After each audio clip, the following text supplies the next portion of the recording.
셋의 후손들이라고 하는 제목으로 함께 말씀을 나누겠습니다. 지난번에는 4장 16절부터 우리 24절까지 가인과 그 후손에 대한 이야기를 살펴봤습니다. 가인은 하나님 앞을 떠났습니다. 하나님 앞을 떠나서 엄청난 노력을 하게 됩니다. 그 노력의 대가로 많은 문화와 많은 문명이 발전하게 됩니다. 자기가 살아가는 데 있어서 만약 방해가 된다, 그러면 다 밟아 죽였어요. 그 인물이 가인의 후손들에 등장합니다. 그 대표적인 인물이 라멕입니다. 사실은 하와가 가인을 낳고 여자의 후손이라고 생각을 했댔습니다. 알고 보니까 여자의 후손이 아니라 뱀의 후손이었죠. 근데 오늘 본문은 완전히 반대 이야기예요. 가인의 후손의 이야기를 쓰고 이제 완전히 반대되는 셋의 후손의 이야기를 쓰고 있습니다. 두 가문이 같이 출발해서 나누어져서 툭 트랙으로 좀 설명되고 있습니다. 아담으로 시작해서 가인의 후손이 나오고, 아담으로 시작해서 원래는 아벨이었지만 아벨이 죽음으로 말미암아 셋이 등장하게 되고, 셋으로 이어지는 이렇게 라인이 등장하게 됩니다. 하나님은 두 가문을 아주 비교해서 대조해서 우리에게 설명하고 있습니다. 자, 하나님이 이제 죽은 아벨을 대신해서 다른 씨를 주셨습니다. 그 이름이 셋이에요.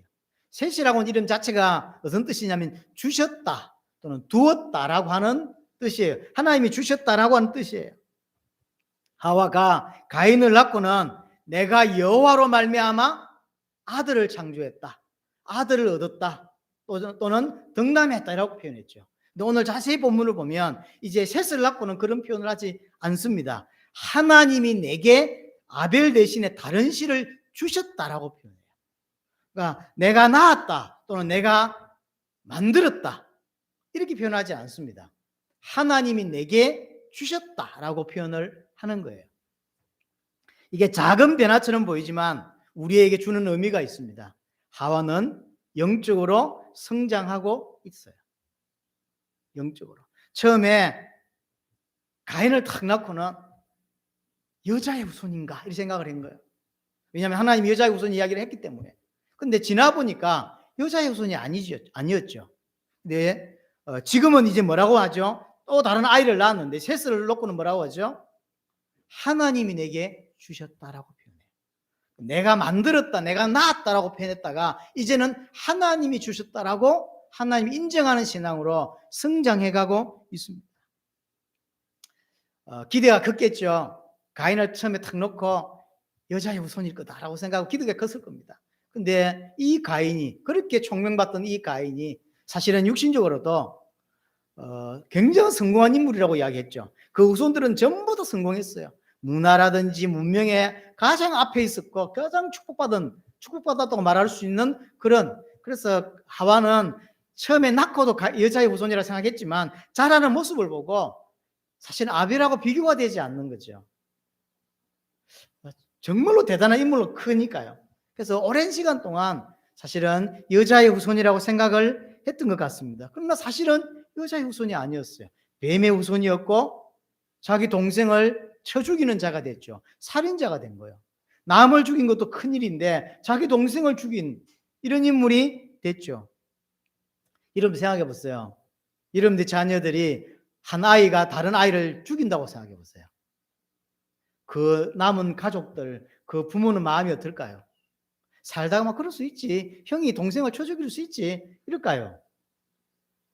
이 사건을 통해서 하와는 굉장히 큰 고통을 사실은 당했겠죠. 여러 가지 마음 여러 가지들을, 이 고통을 겪으면서 영적으로 하와가 성장하기 시작하는 거죠. 사실은 성도들의 영적 성장이 언제 일어나냐면 잘 먹고 잘 살 때는 잘 일어나지 않습니다. 배부르고 등 따실 때는 참 영적 성장이 일어나지 않습니다. 내게 부족함이 별로 없다, 내가 대단히 잘 사는 건 아니지만 그렇게 부족하지 않다고 느낄 때는 영적 성장이 거의 일어나지 않습니다. 언제 영적 성장이 일어나냐면 내가 연약하다라고 생각될 때요. 내가 나약하다라고 생각될 때, 하나님의 도움이 필요하다라고 느낄 때, 또는 고통이라든가 고난당할 때, 내가 고난당하고 있다 느낄 때, 이때 영적인 성장이 사실은 일어나게 되죠. 지금 하와는 이 자식들 문제, 참 기대를 가지고 나왔는데 한 놈이 또 다른 아이를 쳐 죽이는 일이 벌어졌습니다. 이 자녀 문제 때문에, 다른 문제가 아니에요. 자녀 문제 때문에, 가정의 자녀 문제 때문에 영적으로 성숙해가는 과정이 나타나고 있는 거죠. 하나님이 많은 문제들을 허락하실 때가 있습니다. 경제의 문제가, 또는 건강의 문제가, 특별히 가장 아픈 건 역시 자녀의 문제인 것 같아요. 이 자녀의 문제를 하나님이 왜 허락하시냐면, 정말로 하나님은 나를 통해서, 하나님은 나에게 뭘 요구하시냐면 영적인 성장을 요구하시는 거죠. 그래서 사건으로만 보지 말고 이게 메시지가 있다라고 느끼고 기도하시고 인도를 받으셔야 돼요. 그렇죠? 그게 하나님 뜻이에요. 분명히 자녀가 죽는 것은 크나큰, 사실은 설문조사를 해보면 가장 큰, 인생의 삶에서 가장 큰 고통과 스트레스는 자식의 죽음과 남편의 죽음이라고 이야기를 하더라고요. 그렇겠죠. 그걸 가슴에 묻고 살아야 돼요. 그것도 다른 사람에 의해서 살해된 것도 엄청난 고통이고 일평생의 트라우마인데, 내가 낳은 자식이 또 다른 자식을 죽이는 사건이 벌어진 거죠. 하와는 이 사건을 통하여 엄청난 고통을 겪게 되고 하나님의 계획대로 다행히 영적으로 성장하는 결과를 사실은 낳게 됩니다. 하나님 여러분들에게 이런 저런 모습들을 허락하실 때가 있어요. 왜 허락하냐면 하와처럼 되라는 거예요. 하와처럼 이 사건을 통하여, 이 사건은 나쁜 사건이지만 이 사건을 통하여 영적으로 성장해 가라고 하는 것이죠. 하와는 교회라고 이야기했습니다. 교회입니다. 그래서 처음에 가인을 낳고 내가 낳았다고 그랬죠. 내가 했다고 생각했어. 내가 만들었다라고 했는데 이제는 하나님이 하셨다라고 이제 표현하게 돼요. 성장하고 있는 거죠. 내가 만든 게 아니구나. 내가 동침해서 자식을 낳은 게 아니구나라고 깨닫게 된 거죠. 하나님이 주셨으니까 내가 낳았구나를 이제 알게 되는 거죠. 점점. 그러게 많습니다. 분명히 내가 한 것인데 시간 지나 보면 내가 한 게 아니었구나 하고 고백하는 사람들이 생기죠. 그렇죠? 그런 일 여러분들 없습니까? 분명히 내가 했어요. 헌신도 내가 하고 헌금도 내가 하고 내가 했는데 돌아보면, 신앙 성장하고 나서 돌아오면 저걸 하나님이 하게 하셨구나, 하나님이 하셨구나라고 고백하는 일이 사실은 생겨요. 어떤 거는요, 저걸 내가 어떻게 했지? 그때는 진짜 내가 완전히 사로잡혔던갑다 이런 생각이 든단 말이에요. 근데 돌아보면 은혜를 받고 성장하고 나서 돌아보면 하나님 저렇게 하셨구나 이렇게 알게 되죠. 그럼 지금 하고 있는 일도 마찬가지예요. 지금 막 뭐를 하고 있는데 이것도 지금은 내가 하고 있어요. 내가 운전하고 있고 내가 뭔가를 하고 있고 내가 뭔가를 하고 있다니까. 나중에 성장해서 더 성장해서 시간이 지난 후에 돌아보면 내가 했다라고 안 하죠. 하나님이 그렇게 하셨구나 이렇게 인정하게 되죠. 이런 걸 아는 사람은 내가 했다 이런 표현을 잘 안 합니다. 못하죠. 왜냐하면 사실은 내가 한 거지 맞잖아요. 내가 결단했고 내가 없는 돈에 헌금했고 내가 했는데 시간이 지나서 은혜를 받고 하나님의 백성으로서의 성장하게 되면 그런 표현이 부끄럽죠. 하나님이 하셨구나 깨닫게 되는 거죠. 그래서 이런 걸 경험한 사람은 내가 했다라는 표현을 잘 못하죠. 당세복도 마찬가지죠. 당대 세계복음화라고 하는 이 정말로 시대적인 언약을 사실은 우리가 했죠. 우리가 선택하고 우리가 들었고 듣고 판단은 내가 했어요. 이게 맞다.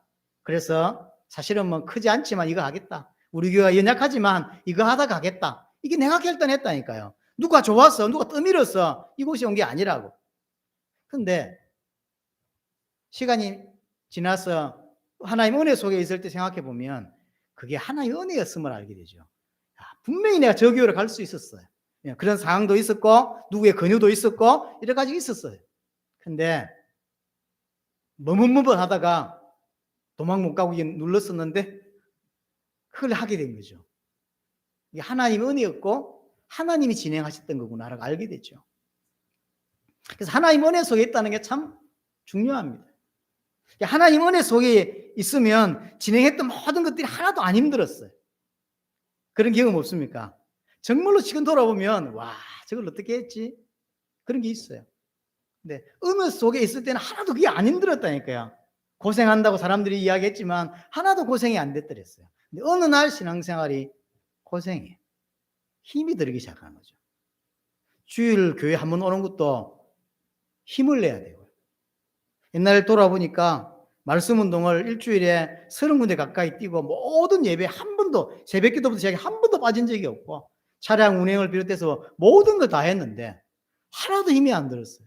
근데 어느 날 주일날 교회 한 번 오는 것도요, 힘이 들고 힘을 내야 올 수 있는. 왜 그럴까요? 은혜 안에 내가 있지 않은 거예요. 내가 지금 은혜 안에 있지 않은 거예요. 은혜 안에 있을 때는 하나도 안 힘들었어요. 제가 제 과거를 돌아봐도 제가 말씀 운동을 일주일에 한 27군데를 뛰었거든요. 그러면서 모든 예배 다 섬기고 예배 때마다 제 차량 운행하고 청년 때도 그렇게. 그리고 토요일마다 찬양전도 나가고 제가 활동이 청년 때 그다음 막 전도사 됐을 때 제 활동이 너무너무 바빴어요. 그리고 전도사 때도 차량 운전 다 해주고 집에 주일날 모든 예배를 다 마치고 집에 들어가면 1시 반이었어요. 제 개인적으로. 한 번도 1시 전에 집에 들어가 본 적이 없는 것 같아요. 그 인생을 오랫동안 살았더랬어요.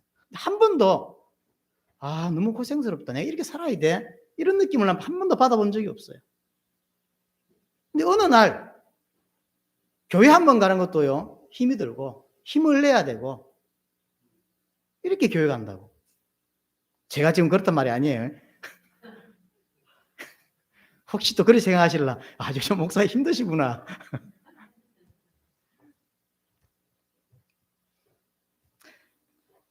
언제부터 힘이 드냐면 내게 은혜가 없었을 때, 내가 은혜 안에 있지 않을 때죠.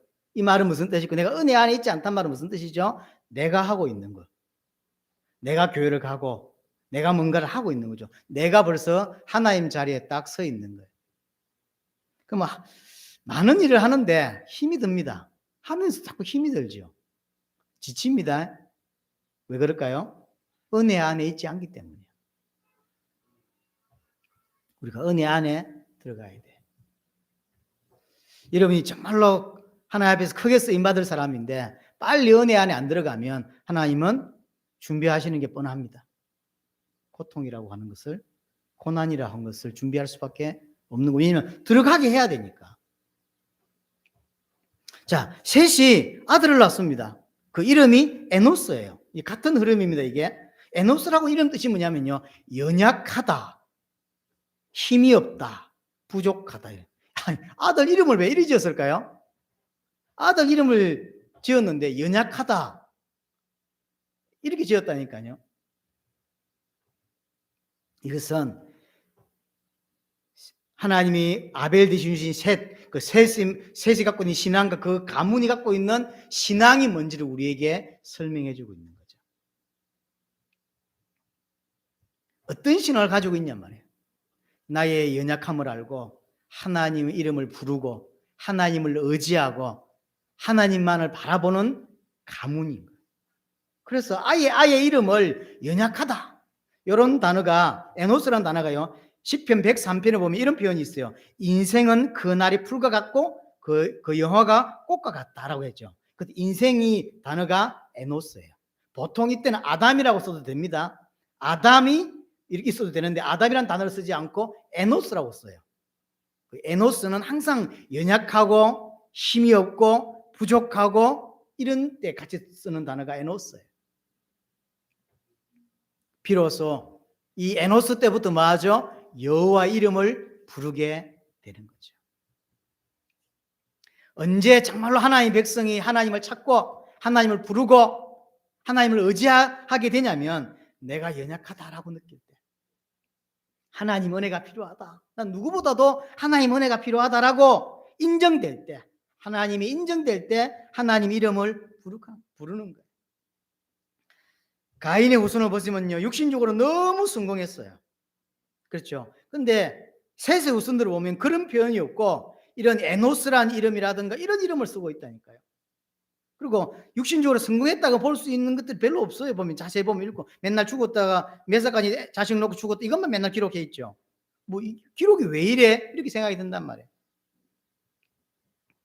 이 연약한 사람들이 바로 여자의 후손의 계보예요. 참 희한하죠. 이 가인의 후손 계보, 이런 사람들이 여자의 후손에 들어가야 되는 거 아닌가요? 근데 반대예요. 힘이 없고 연약하고 이 인간들이 전부 어떻게 가냐면 여자의 후손의 계보에 들어간 거예요. 그래서 여호와 이름을 부르는 거예요. 두 가문을 쫙 이렇게 비교하고 있는 거예요. 가인의 가문과 셋의 가문. 한 가문은 하나님 앞에 떠나면서 시작되고 한 가문은 여호와 이름 부르면서 시작이 되는 거예요. 이렇게 딱 비교를. 자, 두 번째로 오늘 본문에서 보면 셋의 후손들의 특징이 나와 있는데요.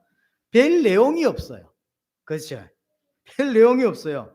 몇 세까지 살았고 몇 세까지 자식을 낳았고 그리고 죽었다 이렇게 되죠. 죽었다 여기만 나온다니까요. 내용이 없어요. 뭘 했다는 게 없고 자식을 엄청 낳았겠죠.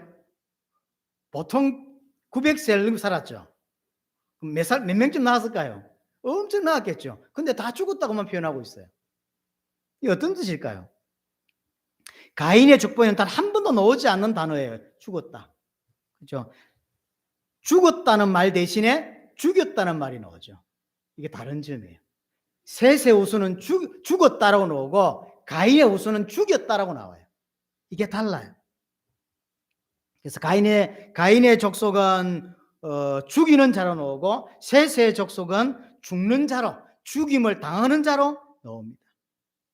셋의 후손, 다시 말해서 여자의 후손의 계열은 전부 다 뭐가 붙어 있냐면 죽음이 기록되어 있어요. 우연일까요? 이게 쓰는 목적을 두고 쓰는 거죠. 가인의 후손도 다 안 죽었을까요? 다 죽었지. 라멕도 죽고 다 죽었어. 그런데 한 명도 죽었다고 표현하지 않고 죽였다라고 나오고 이쪽 가문은 셋의 가문은 인생을 어떻게 살았는지 다 한 명도 나오지 않고 그냥 몇 시까지 살다가 죽었다만 계속 죽었다만 나오는 거예요. 한 가문은 죽였다라고 나오고 한 가문은 그게 죽었다라고 나오는 거예요. 전부 죽음이 기록되어 있어요. 이 뭘 의미할까요? 우리에게 뭘 설명하려고 왜 이렇게까지 이야기를 할까요? 예수 그리스도 안에 있는 자의 삶이 뭔가를 설명하는 거예요. 내가 예수 믿는다라고 할 때, 내가 하나님을 믿는다라고 할 때 그 믿는 자의 삶이 뭐냐는 거죠. 바로 옛 사람을 죽이는 삶이 성도의 삶이에요. 내가 하나님 알기 전에 살았던 옛 사람, 육신을 위해 살았고 세상을 위해 살았던 그 삶을 죽이는 삶이 성도의 삶이에요. 그래서 가인 족속은 절대 안 죽습니다. 실제 안 죽었단 말이 아니에요. 죽는다는 표현이 안 나와요. 차라리 죽였다라고 나오지. 다른 사람을 죽였으면 죽였지 지는 안 죽죠. 근데 셋의 후손은 전부 죽었다라고만 나와요. 내가 죽는 거, 내가 하나님 안에서 죽는 거, 이것이 신앙의 성장이고 성도의 삶이에요. 그래서 바울은 갈라디아 2장 20절에 처음부터 내가 그리스도와 함께 십자가에서 죽었다라고 표현하는 거예요. 이것이 우리의 선배들은 신앙의 어떤 아주 좋은 신앙의 어떤 모델로 설명했는데 그렇지 않습니다. 이게 신앙의 시작이에요. 신앙의 시작은 내가 그리스도 안에 죽는 거예요. 내 옛사람이 죽는 거죠. 그래서 내가가 아니에요. 내가 하나님이 하셨다라고 말할 수밖에 없는 거죠. 어느 정도였냐면 고린도전서 15장에 보면 바울은 나는 날마다 죽는다라고 하죠. 죽는 거. 진짜 하나님 믿는 예수 믿는 자는 자신을 나타내지 않습니다. 왜냐하면 하나님이 하셨다는 걸 알기 때문이에요. 그래서 내가 죽는 거예요. 옛 사람을 죽는 거죠. 육신을 죽이는 거예요. 그래서 하와이 모습에서 내가 했다 이런 표현이 있었는데 시간이 지나면서 내가 했다고 표현하지 않죠. 하나님이 하셨다. 하나님이 주셨다라고 표현하는 거죠. 성장해 가고 있는 거예요. 우리에게도 그게 필요합니다. 나의 신앙에도 머물러 있지 말고 성장함이 필요합니다. 인약한 것처럼 보이고 죽임을 당하는 것처럼 보이지만 그 과정을 통하여 이 사람들이 성장해 가고 있고 성숙한 신앙인으로 살아가고 있음을 우리에게 설명해 주고 있습니다. 또 하나요. 몇백 년을 살았죠. 평균이 900년 넘죠. 사실은 에녹은 하나님이 먼저 데려가시기 때문에 365년이고 그 죽음을 보지 않은 에녹 빼놓고 가장 젊은 사람, 빨리 요절한 사람이 누구죠? 노아의 아버지 라멕이죠. 777세죠. 요절한 거예요. 자, 보통 빠르면 60세, 늦으면 120세, 130세, 150세 아기를 낳기 시작하죠. 오늘 읽어보셨지만 주로 몇 세까지 아기를 낳죠? 한 800년까지. 그 뒤로는 아기를 안 놓은 것 같은데, 그러면 한 600년에서 700년을 애를 낳았어요. 몇 명쯤 놓을까요? 지금이 아니에요. 지금은 시대가 달라가지고 한 명 놓거나 안 놓거나 이러잖아. 그리고 그 당시는 농경사회고 목축업을 해요. 그 다음에 기구가 없죠. 포크레인이라든지 이런 게 없어요. 사람이 많아야 되는. 그래서 자식이 많을 수밖에 없는 거죠. 자식이 많아야 전쟁도 이겨요. 자식을 많이 놓을 수밖에 없어요. 그런데 오늘 기록은 전부 다 뭐만 기록되어 있죠? 장자만 기록되어 있어요. 물론 다 기록할 수 없을 수 있습니다. 그러나 여기서 장자만 딱 골라서 기록한 이유가 뭐냐면, 모든 그리스도 안에 있는 하나님의 백성은 하나님 앞에서 장자라고 하는 거예요. 예수 안에 있는 자들은 예수님이 장자이듯이 우리가 바로 장자인 거죠. 이 장자들은 다 5장 1절에 3절에 표현한 대로 하나님의 형상, 하나님의 모양으로 태어났다고 했죠. 셋이 자기 아버지 아담의 모양을 따라서 형상을 따라 태어났습니다. 아담은 또한 자기를 지은 하나님의 모양, 하나님의 형상대로 지음받았죠. 그래서 전체 이 가문이 전부 다 하나님의 형상대로 태어났다고 하는 것을 설명하는 거죠. 그럼 우리는 누구란 이야기죠? 하나님의 형상 가진 하나님의 아들, 하나님의 장자다라는 것을 우리에게 설명하는 거죠. 예수 그리스도 안에 있는 자는 전부 하나님의 형상 가진 하나님의 아들이에요. 자, 또 한 가지. 셋의 후손이 지금 10대가 기록되어 있습니다. 특이한 점이 뭐냐면, 좀 전에도 이야기했지만 굉장히 오래 살았어요. 머드셀라가 지금 성경상으로는 제일 오래 살았는데 969세. 거의 1000년을 살았죠. 대단히 놀랍죠. 굉장히 오래 살았어요. 왜 이렇게 그러면 그 가인의 후손들이 이리 안 오라서 이 사람들은 한 100년 살다 다 요절하고, 이 사람들만, 그래서 사람들을 볼 때 장수하고 싶어? 하나님 믿어. 이거 설명하려고 하는 걸까요? 그럼 여기도 기록해야지. 근데 굳이 셋의 후손에게만 언제까지 살았고 자식을 낳았고 언제 죽었다는 이야기를 계속하고 있는 거예요. 대부분 평균이 900년이 넘습니다. 가장 일찍 죽은 사람이 라멕이라니까요. 노아의 아버지 라멕 77세, 777세. 요절한 거지. 너무 빨리 죽은 거야. 아이고 안타깝다. 더 살아야 되는데 이렇게 했죠. 인간 뭔가를 설명하는 거예요. 우리가 그냥 읽을 수 있지만 모세는 그렇게 기록하고 있지 않는 거예요. 의미를 두고. 그게 뭘까요? 셋의 후손은 이 땅에서 참된 하나님의 아들이며 이 땅을 통치하는 왕이라는 거예요. 창세기 1장을 처음 서론할 때 이야기를 했습니다. 이 사람들이 알아들을 수 있게 하기 위해서 설화의 형식이나 신화의 형식을 빌어서 기록했다고 했죠. 왜냐하면 그 당시의 사람들은 역사를 기록할 때 마치 우리나라가 당군 신화라고 하는, 실제 여러분들이 곰이 마늘 먹고 사람 됐다고 믿습니까? 그렇게 하잖아. 아무도 그렇게 인정하지는 않습니다. 그럼에도 불구하고 입 비슷한 것들이 전 세계에 다 그렇게 돼 있어요. 왜 그렇죠? 그게 그 당시 역사를 기술하는 방식이에요. 우리나라가 대단하다, 우리나라가 뛰어나다, 우리나라가 신의 큰 축복을 받았다라고 하는, 특별하다고 하는 걸 설명하는 거거든요. 그래서 노아 이전의 역사의 기록들을 좀 찾아보면 이런 기록들이 있어요. 어떤 지역의 왕이 3만 년씩 살았다는 거예요. 진짜 그리 살았을까요? 3만 년 살았대. 거짓말이죠. 근데 왜 그렇게 기록하죠? 뛰어난 왕이다는 설명을. 오늘 굳이 가인의 후손처럼 그냥 자식 이름만 기록하고 몇 세까지 살았대 필요 없이 그냥 이렇게 하면 되는데, 굳이 몇 세까지 살았고 그렇게 죽었다는 이야기를 계속 반복해서 하는 거예요. 그래서 대부분 넘어가잖아요. 저도 오늘 차 타고 오면서 다 읽어야 되나 고민을 하면서 계속 왔어요. 왜냐하면 지겨울 거거든. 근데 의미가 있다. 이 설명을 하려면 읽는 게 낫겠다 싶어서 시간을 들여서 다 읽은 거예요. 일부러 모세는 부각시키고 있는 거죠. 900년까지 살았다, 990년까지 살았다, 이런 것들을 부각시키는 거예요. 왜냐하면 이들이 참된 왕이라는 거죠. 가인의 후손이 왕이 아니라 이들이 참된 왕이다, 왕임을 부각시키는 거예요. 근데 이상하죠. 왕인데 죽었어요. 두 개 다를 부각시켜요. 왕인데 죽음 당하는 거죠. 누가 생각이 나죠? 예수 그리스도. 참된 왕으로 이 땅에 오셨는데 힘없이 죽죠. 참된 왕 아닙니까? 예수 그리스도 하나님이시잖아요. 참된 왕인데 아무런 뭐도 못하고요, 잡혀가지고 십자가에 젊은 30몇 살에 그냥 죽었어요. 왕인데 아무 힘이 없고 연약해요. 그런데 왕이에요. 그러나 이 예수님은 부활하셨고 부활 이후에 성령을 받게 되죠. 이 그림이 바로 성도의 그림이에요. 성도의. 이 땅에서 하나님의 아들인데 연약해요. 왕인데 연약하다고. 사실은 연약해요. 그러다가 죽는 삶을 사는 거죠.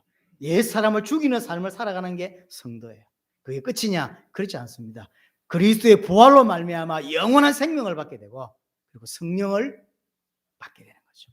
그래서 이 이야기가 결국은 나중에 수천 년 후에 예수 그리스도에게로 조명되어지고 그 예수 그리스도의 그림이 결국 나에게로 오게 되는 거죠. 우리 성도의 모습이 이거라는 거죠. 나의 모습이 곧 이 모양이에요. 참된 왕입니다. 참된 하나님의 아들이에요. 그러나 연약합니다. 자신을 죽이는 삶을 삽니다. 그러나 부활로 말미암아 영원한 생명을 얻게 되고 성령을 받게 되고 그런 인생을 살게 되는 거죠. 네 번째가 뭐냐면 아담의 죽음이 언제 있었냐는 거죠. 자, 오늘 집에 가서 한번 살펴보시면 좋습니다. 아담이 언제까지 살았냐? 언제 죽었냐면 아담이 이 땅에 죽고 태어난 인물이 노아예요. 요 기간 사이가 약간 납니다만 아담이 죽고 나서 노아가 태어납니다. 그래서 노아가 태어나기 전 모든 사람들은 아담과 함께 동시대를 사실은 살합니다. 우리가 지금까지 이렇게 읽어봤던 이 사람들이 태어나고 몇 세까지 살고 있잖아. 그거 다 비슷한 시기에 살아요. 다 같이. 그래서 학자들은 노아 홍수 이전에 인구가 10억이 훨씬 넘을 거다라고 주장하는 사람도 있습니다. 가능한 게 뭐냐면 800년까지 자식을 낳아보라고. 그러면 그리 안 나오겠나 생각합니다. 그럼 그냥 학자들의 말이에요. 뭐 굳이 믿을 필요는 없고요. 여하튼 이게 어떤 의미를 담고 있냐면 아담으로 시작되어서 노아의 아버지 라멕입니다. 그 사장이 나오는 라멕 말고요. 노아의 아버지 라멕까지 죽고 나서 뭐가 일어나면 노아 홍수가 일어나죠. 쉽게 말하면 아담부터 라멕까지는 심판이 없어요. 심판을 보지 않는 거예요. 머두셀라가 죽는 해, 아주 계산해 보세요. 머두셀라가 죽는 해가 노아가 600세 되는 해고 그 해에 뭐가 있었죠? 노아 홍수가 있죠. 그래서 머두셀라까지는 심판을 당하지 않고 하나님의 대리감을 받습니다.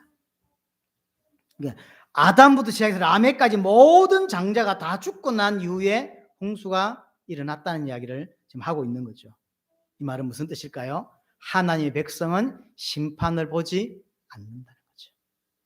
정말로 예수를 그리스도로 믿는 사람은 하나님의 심판을 당하지 않는다는 거죠. 심판 전에 다 데려갔죠. 심판을 안 당하게 하신 것입니다. 심판이 아닌 영원한 생명을 가진 자로 이 땅에 살게 하셨고 그래서 하나님이 불러가셨습니다. 그리고 나서 딱 그 해에 머두셀라가 죽는 딱 그 해에 홍수가 시작되고 모든 심판이 이제 일어나게 되는 것이죠. 자, 마지막으로 에녹입니다. 21절부터 나오는 이름이 에녹인데요. 에녹의 삶을 한마디로 뭐라고 표현할 수 있죠? 하나님과 동행했다 이렇게 표현하죠. 자, 24절에 보시면 5장 에녹이 하나님과 동행하더니 라고 표현했죠. 동행했다라고 표현을 합니다. 몇 년을 살았냐면 365년을 살았어요. 365년. 굉장히 상징적인 숫자죠. 우리에게 주는 의미예요. 상징적인 의미죠. 쉽게 말하면 매일 하나님과 동행했다는 거죠. 여기서 동행했던 단어를 좀 생각해 볼 필요가 있는데요. 동행했다고 하는 것은 하나님과 함께 걷다라는 표현이에요. 그게 중요한 단어입니까? 그렇습니다. 왜 그러냐면 지금까지 우리가 예를 들어서 아브라함이라든지 다윗이라든지 히스기엘 이런 사람들 아주 신앙이 뛰어난 인물들 있잖아요. 이 사람들은 하나님 앞에라는 단어를 써요. 하나님 앞에. 그래서 코람데오라는 뜻은 또 하나님 앞에 쓰거든요. 그래서 어떤 신앙인도 하나님 앞에서 서고 걷고 하지 하나님과 함께, 하나님과 동등의 위치에서 함께 걷는, 마냥 친구처럼 이렇게 걷는 것처럼 이렇게 설명한 유일한 사람이 에녹이에요. 달라요. 단어가 다릅니다. 그래서 성경에 나오는 아주 뛰어난 인물들, 다윗, 히스기야 이런 사람은 전부 하나님 앞에서 살았다 이렇게 표현하지 하나님과 함께 걷는다라고 표현하지 않습니다. 보통은 하나님 앞에 행한다 이렇게 표현하죠. 하나님 앞에서 행한다. 근데 에녹은요, 하나님과 동행했다. 마치 하나님의 친구가 된 것처럼, 하나님의 동등된 것처럼 이렇게 하는 거죠. 아까 제가 말씀드렸지만, 그래서 에녹은 신앙의 품격이 다른 자예요. 신앙의 격이 다른 자예요. 우리가 아주 뛰어나게 보는 사람들이 다윗이라든가 히스기야라든가 아브라함이라든가 모세라든가 신약에서는 바울을 이래서 뽑잖아요. 그래서 말 그대로 모델 중에 모델이죠. 신앙이네. 근데 그들과도 아주 신앙의 품격이 다른, 신앙의 격이 다른 인물이 바로 이 에녹이에요. 완전히 다르죠. 에녹은 하나님과 함께 걸었던 사람, 늘 하나님과 교제했던 사람. 아까도 말했지만 두 가문을 이렇게 비교하는 거죠. 한 가문은 하나님을 떠나서 사람을 죽이죠. 그 대표 인물이 라멕이요. 근데 한 가문은, 셋의 가문은 하나님과 동의했죠. 그 대표 인물이 에녹이요. 가인과 셋, 라멕과 에녹 이렇게 다른 거예요. 둘을 계속 비교하고, 두 가문을 계속 비교하고 있는 거죠. 삶이 완전히 다릅니다. 또 300년을 동행했다고 되어 있습니다. 이것 때문에 또 학자들이 65년을 왜 동행하지 않았을까? 처음부터 하나님이 365년을 동행하였더니 이렇게 말하면 깔끔한데 365년을 우리에게 상징적인 의미라고 던져줘 놓고는 300년을 동행했대요. 그래서 이제 어떤 목사님들은 65년은 은혜 받기 전이다 이렇게. 그래서 300년 동안 하나님을 동행했다 이렇게 설명을 하더라고요. 이런 분들 생각합니까? 그렇다 하잖아요. 65년은 자기 마음대로 살았어. 살아보니까 이게 아니구나. 이제 알게 된 거죠. 그래서 300년을 하나님께 동행하는 격이 다른 인물이 되는, 뭐 그래서 한 것 같습니다. 알 수는 없죠. 저는 개인적으로 그렇게 보진 않습니다. 상징적인 단어가 365일인데 우리에게 그 이야기를 하는 거죠. 이 에녹은 격이 다른 인물이고 정말로 신앙이 하나님과 마치 친구인 것처럼 이런 삶을 살았던 인물이 에녹이라는 거죠. 우리가 그런 삶을 닮아가라고 하는 거거든요. 그럼 그렇게 보는 근거가 뭐냐면 에녹의 아들이 누구냐면 머두셀라예요. 머두셀라라고 하는 뜻이 뭐냐면 창을 던진다라는 뜻이에요.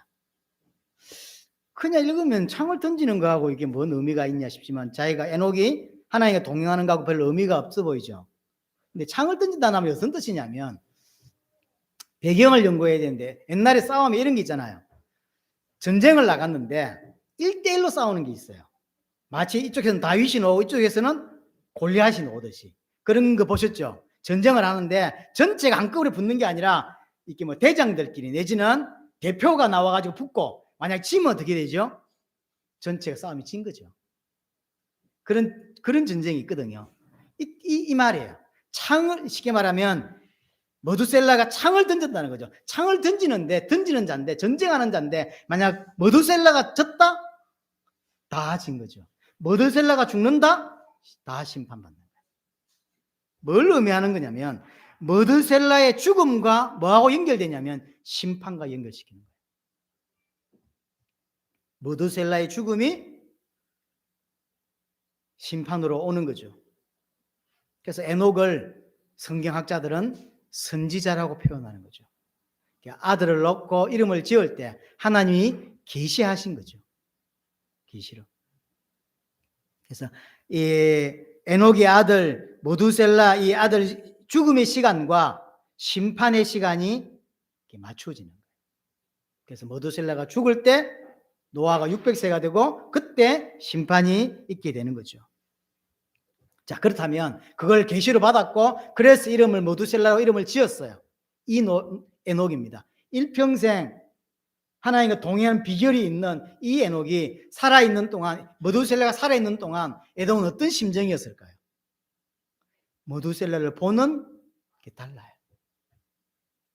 그렇겠죠. 죄가 죽으면 심판이 있는 거예요. 그 심판이 뭔지는 모릅니다. 왜냐하면 가르쳐주지 않았겠죠. 노아한테 와서 배를 만들라고 했지 에녹한테 만들라고 한 게 아니니까. 에녹이 왜 종말론적인 신앙을 가지고 살 수 있었냐라고 할 때 아들의 죽음이 곧 심판이라는 것을 알고 있었기 때문이죠. 이게 계시죠. 아들이 죽으면 끝이 온다는 것을 하나님으로부터 계시를 사실을 받은 것이죠. 그래서 날마다 하나님과 동행하는 비밀이 어디에서 나왔냐? 여러 군데에서 있습니다. 올바른 신앙을 가졌다고 하는 그 중에 하나가 뭐냐면 종말론적인 신앙이에요. 내가 정말로 하나님 앞에서 올바른 인생을 살 수 있는 가장 중요한 핵심 신앙이 뭐냐면 종말론적인 신앙이에요. 하나님이 언제 오시든 우리로 따지자면 예수님이 언제 재림하시든 상관이 없는 삶. 오늘 봐도 더 좋고 내일 봐도 좋고 그래서 하나님 오셨을 때 주님 오셨을 때 부끄럽지 않은 삶을 살아 그런 그 자가 사실 하나님과 동행하게 되고 죄짓지 않게 되는 거예요. 그래서 에녹이 이렇게 품격이 다른 인생으로 살 수 있는 가장 비밀 중에 하나가 뭐냐면 종말론적인 신앙을 그때부터 가지고 있는 거죠. 그래서 성경적인 신앙의 아주 핵심 중에 하나가 뭐냐면 종말론적인 신앙이에요. 언제든지 새하늘과 새 땅을 기대하고 기다리고 소망하는 거죠. 에녹이 그렇게 사는 거죠.